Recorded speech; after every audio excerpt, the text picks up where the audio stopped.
If your businesses or your relationships are conflict free, those are dying.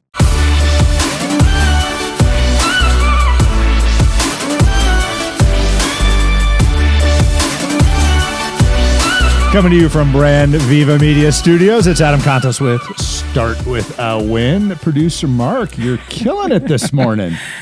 Oh, there's only so many dance moves you can do from like the waist up. So Seated dancing. That's right. It's a new sport. The seated dancing sport. There you go. Well, hey, how are you doing? I'm great. I could use a little doctor to talk to today. Well, you're in luck, because we have Dr. Z in the house. Right on. Yeah, Zach Schaefer is the founder and CEO of Spark the Discussion. He is an entrepreneur, executive, mediator, and leadership coach who works with growing companies to solve people problems from hire to retire. He also owns businesses in the restaurant and real estate industries. He's an international speaker and a retired professor. Dr. Z, welcome to Start With a Win. Hey guys, thanks for having me. Glad to be here. Yeah, it's great to see you.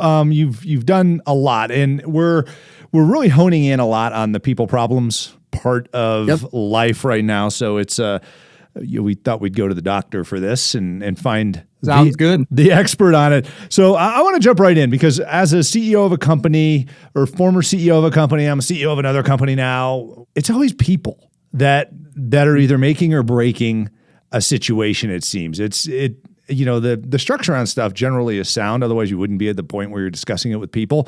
But it seems like It's always people. There's bound to be conflict in organizations. How do we recognize that to begin with? I want to just dig right into this and start unpacking some conflict that some of our listeners may be experiencing, but they're just like, this is noise in my life. But no, it's truly something you can fix. So help me understand what is the conflict we're talking about, the people problems. Right off the bat, everybody had, with the big C word, conflict, it's a negative connotation. And people should reframe that. If your businesses or your relationships are conflict free, those are dying. All conflict is disagreement. And companies and partners can do that more structurally and effectively or more in a dystopian way. So the first thing is to acknowledge we're going to disagree and to have a strategy or playbook for success for how we should disagree effectively so that we learn from it and move forward together. Awesome. So, all right, we disagree with something. I see a lot of different perspectives on this. It seems to me like people are a lot less patient in this day and age for some reason, or maybe we're just shorter in giving grace to people. Have things changed with that? Have we seen an increase in conflict? Are people more on edge since, call it, the pandemic or the last 5-8 years, social changes, things like that? Is there an increase in this going on? Well, I would think with the medium we're on, with this in our pocket, with our Apple Watches on, we're totally distracted. And with conflict, when there's overt disagreement, most humans don't have training in how they should deal with that. So they kind of revert back to fight or flight oftentimes, and that's rarely useful. So when your focus is being pulled in 10,000 directions and there's something really difficult you actually need to focus on, people don't know how to do that very well, especially in person. And then they tend to hide behind a Zoom call or a phone call or a text message or an email. And those are terrible media to try to work through disagreements. So the first thing is really get out on the table what needs to be discussed, and so you can start wrapping some clarity around it. Right. It seems to me like we see some, I'm just thinking out loud here. I was, who was I talking to like last couple days, and they were showing me some text messages from someone else. They were very passive aggressive. And it seems like that person wants conflict. They want to stir things up, but they want to avoid solutions. I mean, correct. I'm seeing a lot of that. Help me out with that thought a little bit. Passive aggressiveness. Well, first of all, anytime there's a difficult message or people aren't quite on the same page, which I would say is most of the time in life. Right. We have a text message voice or an email voice. When something comes across, we start reading it in that voice. So if there's conflict involved, you can be sure that voice ain't positive, the style and tone of our voice. So if you want to grant people grace and have a little patience, actually having that call or having a face-to-face discussion is going to be uncomfortable in the moment, but for the best scenario or solution that you're looking for in your business. You got to get comfortable being uncomfortable, and CEOs that aren't there, they're not going to be around very long. That's interesting. People, you hear that? All the listeners, don't discuss your conflict or try to unravel your conflict on text messages or emails. It doesn't work. I mean, just have the conversation. Pick up the phone. It still works. So pick up the phone and have a human-to-human talk and share some of the emotion and grace as part of that. Because I like to think that everybody's a nice person down deep inside and they want to be known as a nice person. But it's weird. You get the harshest comments from some of the nicest people sometimes. It's bizarre. Yeah, and we have different conflict styles, okay? And this research was from like the 80s, so it's all pre-pandemic, and I think it's a little outdated. But when push comes to shove or a pandemic pops up, we rely back to our primary style. And I bet you guys can guess what most people's primary style is: avoid. So we avoid conflict as a primary style, and that is terrible because then they just build up over time, and then eventually somebody explodes or gets overwhelmed, or we lose key players, etc. Or we misallocate capital and people to projects that aren't really going to be successful. So for me, I view communication and conflict management or conflict resolution, it's the oil to the machine. If we don't have a clear communication cadence or what I call conflict competence in your organization, you're missing out on opportunities. People aren't speaking up with good ideas. You're really not tapping into your team to the level that you could. I like that term, conflict competence. Give us a clear definition of that, please. Absolutely. From a leadership team perspective, how effectively is our team able to grapple with disagreement? If we don't disagree, that is a perfect indication we have groupthink going on and people are self-censoring.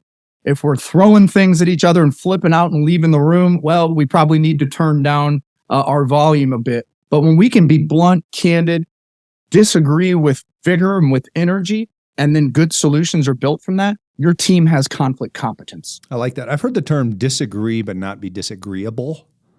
Yep, absolutely. And it's hard.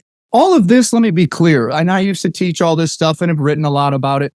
This is an art. This stuff ain't a science because it's humans. We have patterned behaviors. We're subjective.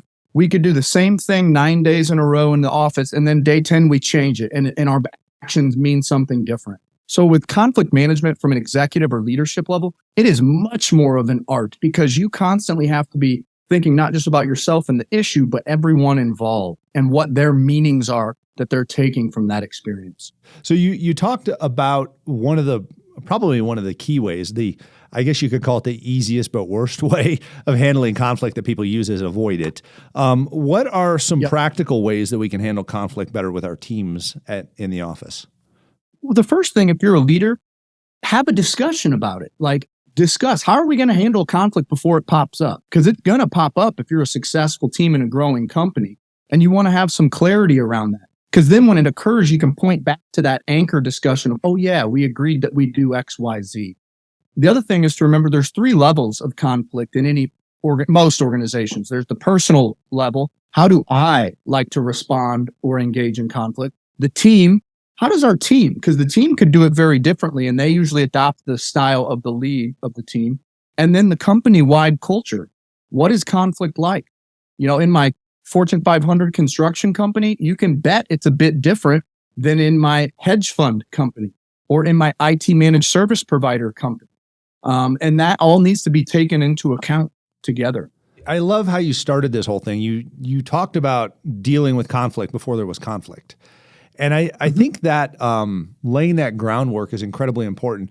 I remember when I was in my MBA program, we all did this little thing where we got on sailboats with 4 other people that were nothing like us. We went to the opposites in the personality spectrum from everybody, but we created a social contract of how we would handle conflict amongst this group before we had any, and then we had to revert to that in order to handle conflict. It was fascinating. Can you tell me, how have you taken some companies through establishing those rules around that conflict management?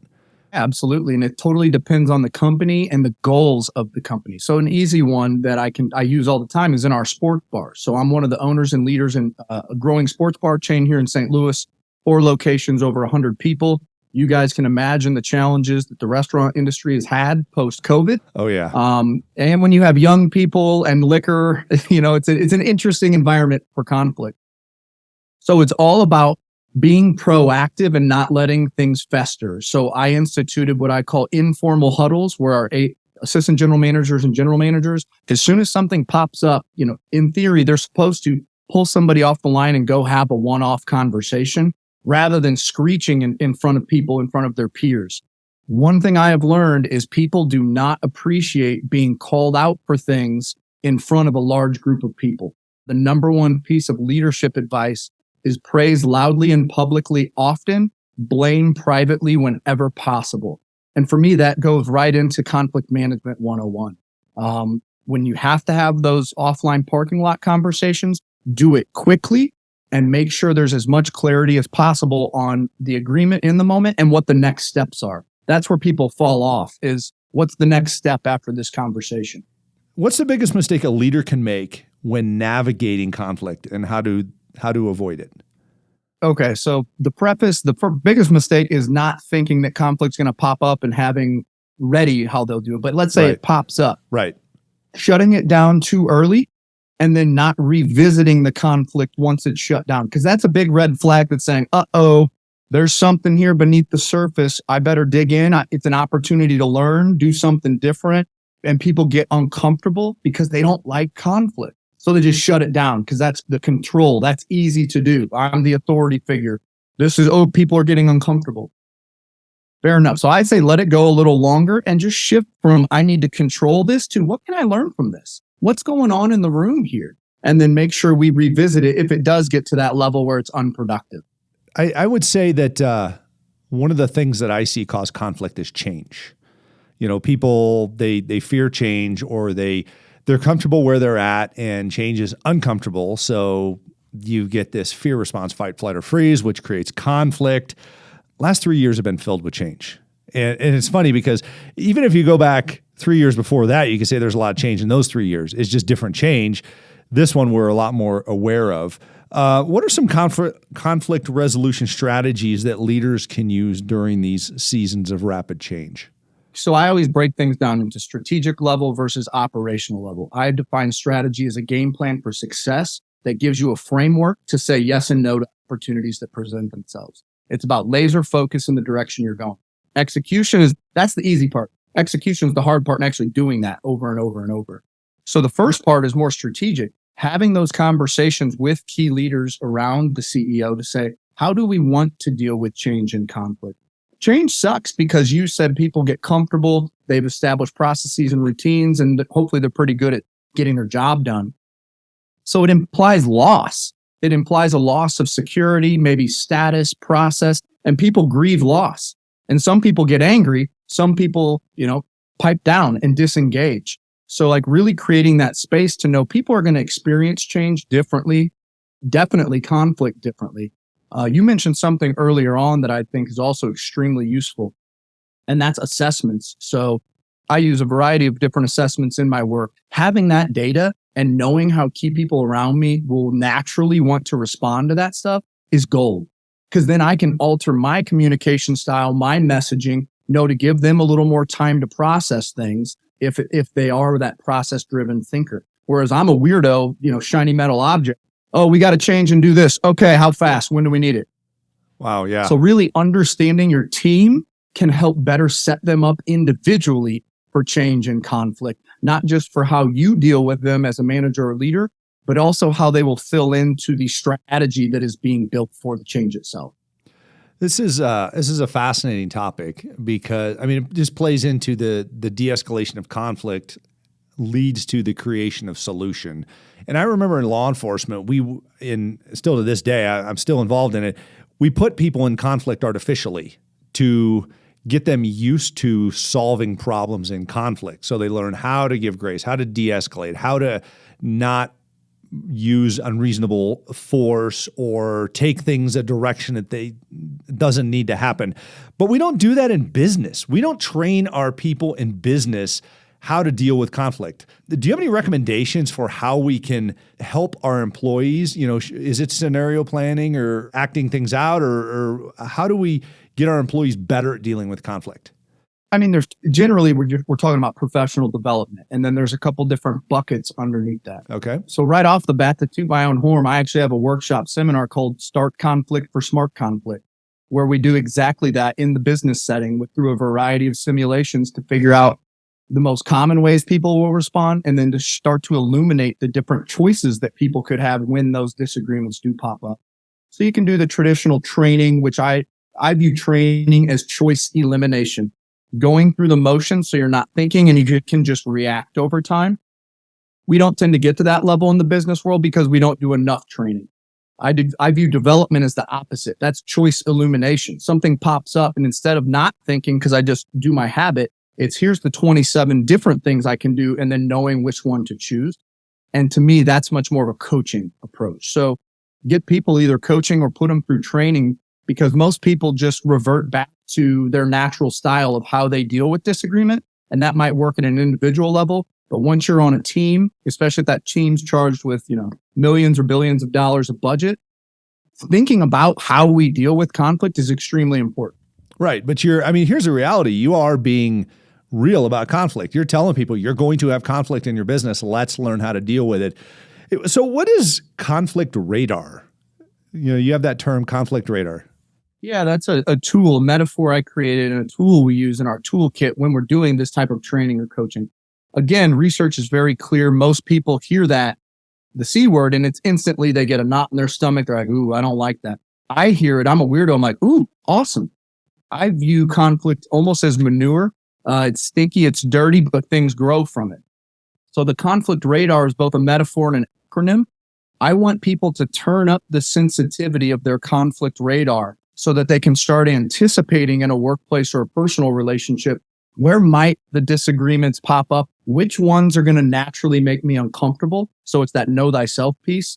But then the actual acronym is reflect, analyze, describe, apply, respond. Whether people remember that or not, it's all about creating a space between stimulus and response. How I think about conflict, that's our opportunity to grow. That's the obstacle. Let's lean into it, hug it, and move forward with it rather than be scared of it. Awesome. I love that. Inside of that space in conflict is that growth and freedom. That's so true. So, Dr. Z, where can we find you online? Where on the social medias can our listeners find you? Yeah, I'm kind of boring. I'm a traditional consultant in that sort of framework. So LinkedIn is where I'm usually at. So, you can find me Zach Schaefer at LinkedIn. I am on Twitter. I'm not super active, but Spark Solver is my Twitter handle, or just by email, zach@sparkthediscussion.com. Spark. All right. Sparkthediscussion.com. And you also have podcasts. Yeah, I do. It's not as cool and hip and big as yours. It's a small passion project, but we're at about 108 episodes now, and it's called Life Lab. Awesome. Not business oriented. So it's looking at principles to live the good life. Awesome. Well, everybody check it out. 108 episodes is very respectable. That means he's been at it for quite some time. So probably some great content on there. Zach, Dr. Z, I have a question I ask all of our amazing guests on Start With a Win, and that's, how do you start your day with a win? Yeah, so I probably been doing this for about 10 years now, but I like to own my morning rather than let the morning own me. And the pandemic really gave me the gift to drive that home. So there's a couple things. I do box breathing, if you're familiar with that. Yep. So that's, So I do box breathing. I have a set of 4 different meditations that I go through. I do a series of push-ups or squats to get the blood flowing. And then I do journaling every day, 2 times a day. I've done that for many years now. And then I see the kids off to school. And I do all that because for the previous 10 years to that, at 5 a.m., within 10 seconds, I was laying in bed looking at my emails, and it was just causing total disorientation for my whole day. Awesome. What a great way to start your day.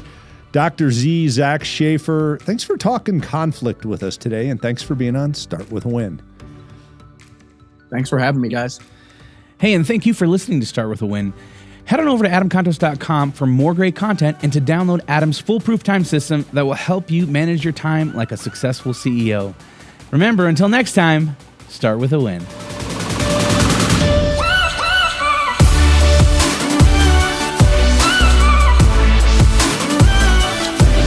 feel released of conflict after this? I feel pretty. I feel like I want to go have some conflict. Yeah, Go have like, some. You can deal with it better. You're like, bring it on. Exactly. Right? There's no stress in this. It's opportunity. Exactly. That's Hey, right. there was a few things in your bio that I didn't mention on the podcast, but since we're here on the after show on YouTube, there was a line in there about you being a patented inventor. Yeah. Okay. Yeah. And then a certified barbecue judge, and you have a proprietary barbecue rub. What the heck? I'm hungry now. Yeah, I'm a weirdo, man. Like when people meet, because I'm very social. So like hey, what do you do? If you guys can give me a good answer to that, I'll pay you. I don't know. I do a lot of different things. The patented piece, it was we had a consumer products company called Mojoy, like MO, state of Missouri, Mojoy Products. I came up with an idea to change. I patented how kids can swing on a swing set in a different way. Oh. And that product is called the Smile Swing. If you think about swing sets, I don't know if you guys have kids, but what do parents do when a little kid wants to swing? They get behind them and they push them. You miss all the joy that they're having. You miss all the facial. So I designed a retractable device so you can constantly be in front of the kids so you don't miss any of that. Oh. So we designed it, built minimum viable products, moved the company forward. Pandemic hits. And nobody's supply swinging. chains. No swing sets. Yeah, Parks nobody's closed. outside. And then the supply chains from China, I'm like, so we decided not to move forward. But Okay, and then barbecue. And then the obviously, barbecue. You're a big barbecue fan. I'm a backyard barbecuer. I don't enter the contests, but I like to judge them. Okay. And so years ago, I went through a little training and got certified so I can actually judge competitions. And then I just started messing with some rubs and put together a pretty good recipe. And I have some called Dr. Z's Rib Rub. And I give that out at speaking engagements and things like that. Awesome. I was going to ask you what your product is. Is it brisket? Is it Pork ribs? buds? Is you it? know. Yeah. So it's a true universal rub, but I like low and slow. So I think it's amazing on brisket. It's amazing on high flame steak. And then it's really good on salmon and swordfish steak as well. Wow. Okay. Okay. Question: are you a pellet guy or a lump charcoal guy? I think they both have merit. I'm a big green egg guy. I'm a green egg guy. There you go. wow. You're a winner in my book. My buddy's got a pellet. I'm like, dude, there's no smoke on this. Okay. You We barbecue need nerds, lump right? charcoal. I love going to and I houses also like you have guys. Yeah, right. We cook a lot. That's so right. Yeah, my favorite thing is eating. So Yeah, there you go. I'm right there with you. awesome. Well, hey, thanks so much for hanging out with us and Start With a Win and, sharing all about conflict resolution and barbecue. And barbecue. Exactly. Yeah, right. Yeah. Yeah. Hey, thanks for sticking around for the after show here on YouTube. Remember to thumbs up this episode if you enjoyed the content and subscribe if you're just passively watching and you haven't subscribed yet. Go ahead and subscribe because that helps out the algorithm and helps more people get access to this great content. So until next time, we'll see you when we see it.